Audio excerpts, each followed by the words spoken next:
কালো মেঘের ছায়া যে আজ এই বাংলার বুকে, ভয়ের চোটে আমজনতা মরছে ধুকে ধুকে।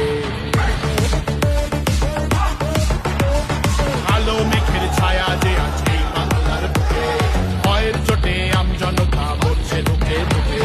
শিক্ষার মান নিম্নগামী, আইন সর্বনেশে, বেকারত্বের জ্বালায় যুবক পালায় অন্য দেশে। পায়ে পায়ে খাচ্ছে ঠেলা নাগরিক অধিকার, তাই পাল্টানো দরকার, চাই বিজেপি সরকার। পাল্টানো দরকার, চাই বিজেপি সরকার।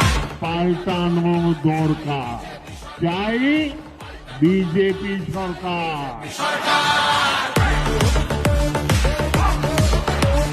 26,000 চাকরি গেল, যোগ্য পায় না বিচার। কয়লা বালি গরু মানুষ সবই হচ্ছে পাচার। হাটের তলায় লুকিয়ে রাখা কালো টাকার পাহাড়, প্রতিবাদ করলে বলে বিরোধী ধরে মার। সব দুঃখ খোঁজাতে হবে, সইব না তো আর।